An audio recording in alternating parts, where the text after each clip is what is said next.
So, I know week 12 has technically already begun, but I haven't even talked about week 11 yet. So, I got to put a bow on that and wrap it up. Let's talk about week 11 of the 2019 NFL season. It all started off Thursday night with a good, clean shots that Myles Garrett got in.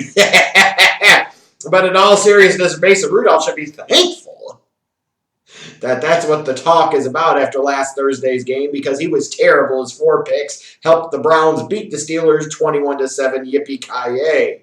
Switching over to the Sunday action, Dak Prescott threw for 444 yards and 4 touchdowns against that trash Lions defense, and the Cowboys win 35-27. They beat a bad team. Imagine that. Now what happens if they can actually beat a good one?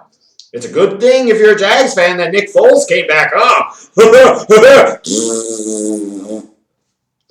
Good call! Colts smashed the Jags 33-13. Josh Allen's 4 total touchdowns helped the Bills get it done, beating the Dolphins 37-20. The Vikings came storming back in the second half where they were terrible in the first half. Found a way to beat the Broncos at home 27-23. Drew Brees threw for 3 touchdowns and was outpaced by Jameis Winston, who threw for 4 interceptions. Saints blasted the Bucs 34-17. Sam Darnold had 4 touchdowns as he led the Jets past the Redskins 34-17. Yikesies. We just need to start talking more about Washington being in the mix with Cincinnati for being the worst team in the league. That Dirty Bird defense under Dan Quinn is finding its rhythm. They dominated again, made Kyle Allen have a really, really bad day. Falcons blow out the Panthers 29-3. Another big week for Lamar Jackson and another big week for the Ravens. They absolutely destroyed the Texans in one of the marquee games on Sunday, 41-7. Jimmy Garoppolo had 4 touchdowns, helping the 49ers come back to beat a very game Cardinals team led by Kyler Murray, 36-26. The Raiders struggled mightily against Cincinnati. Maybe it was playing down to the level of competition, but nonetheless, a win is a win in the NFL when you take them. Raiders moved to 6-4, hold off the Bengals 17-10. Eagles offense struggled. The Patriots defense was pretty good. Tom Brady wasn't great, but they did enough to get the job done. Patriots go to 9-1, beating the Eagles later on Sunday 17-10. The Rams stink. But thankfully for them and Rams fans, the Bears suck even more, even harder. What the hell? Rams win a snoozer on Sunday night, 17-7. Oh, boy. And then the Monday night game, Mexico City. Phillip Rivers threw for 4 interceptions as the Chiefs beat the Chargers 24-17. Your winners of the week, the Atlanta Falcons. Second straight week that they had a dominant defensive performance against a divisional opponent. I mean, it's too late for them to save their season, but it appears they're trying to save Dan Quinn's job. They've played really well the past 2 weeks. The Minnesota Vikings, they won a game for all intents and purposes they really should have lost. That's the reality of it. The Broncos had them down early. They were down big at the half, and they found a way to come back and win. Those are the type of character-building championship type of wins that, as an organization, you're seeking, and the Minnesota Vikings may very well have gotten one on Sunday. Then you got to look at the Baltimore Ravens. It's Lamar Jackson, it's Deshaun Watson, and it wasn't even a game, man. Like, I keep waiting for the other shoe to drop for the Baltimore Ravens, but the reality is right now, they are easily the single biggest threat to the New England Patriots in the AFC. And oh, by the way, they already smashed them earlier this year. It's crazy. It's absolutely crazy. The losers of the week, Carolina Panthers.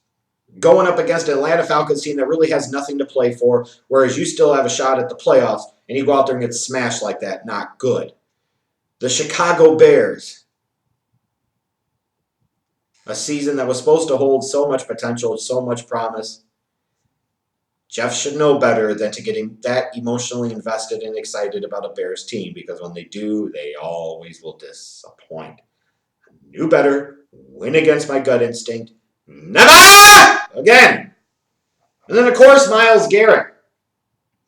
Wasn't a good week for him. He's now been indefinitely suspended, meaning he's going to miss the rest of the 2019 season as the Browns are trying to right the ship and make a push towards the playoffs. Look, he shouldn't have been trying to whack Mason Rudolph over the head with his own helmet, but at least he got in a good, clean shot on him, and nothing really dangerous happened ultimately. But he loses some money. It's not good for his brand. One of the best of days for him. Your top performers from the week, Dak Prescott, 444 yards and 4 touchdowns. Todd Gurley had 133 combined yards and a touchdown as he helped lead the Rams over the Bears. John Brown for the Bills had 9 catches, 137 yards, and 2 touchdowns as the Bills rolled past the Dolphins. Travis Kelce had 7 receptions, 92 yards, and a touchdown as the Chiefs beat the Chargers on Monday night. And then that Falcons defense again, man. You're talking about 4 interceptions, 5 sacks, only 3 points allowed, back-to-back. Impressive defensive performances against the Saints and now the Panthers. 2 divisional rivals, 2 teams that had playoff aspirations, and they just smashed them both. And to bring it all home here, for week number 11, here's all I got to say. Is when you get to a point in time in the season where you realize that it's not going to happen, you have to fight really, really hard to continue. And that's where I'm at right now. I know this Bears season is toast. This Bears season is over. This Bears season has been over. And what's been particularly frustrating to me about it is you look at so much of what has happened, and you know what's happened, but you can't really grasp what's happened because you sit there and you say to yourself, how the hell is this team 4-6? And some of these really bad losses, and it's striking to me how close the margins really truly are in the National Football League. Because there's not much of a margin between the Bears being a 7-3 football team and a 4-6 football team. It's really frustrating, though, when you know, yet again, your team has screwed up at the quarterback position yet again. It's like certain teams just can't get right to save their damn lives. And to these Bears fans that still try to hold out hope for Trubisky, or they try to do this or they try to do that, why in the hell are you trying to defend Trubisky? He's trash. Accept it. Why are you trying to defend Matt Nagy, the incompetent play caller who has put Trubisky in these really, really bad situations? Stop. It's not helping. It doesn't change the fact that he sucks. And as far as Ryan Pace goes, why in the hell would you trust him to get the quarterback position right when he didn't get it right this time? And why, oh why, would you allow him to continue to keep his job when you look at this team and all of a sudden some of the holes have really started to be exposed? And oh, by the way, he's got the head coach wrong not once but twice. This is the worst place you can be as a fan. Your team's not going to the playoffs. Your team's not tanking. Your team also doesn't have a first-round pick. It's going to be a miserable last 6 games of the season for me. Fuck.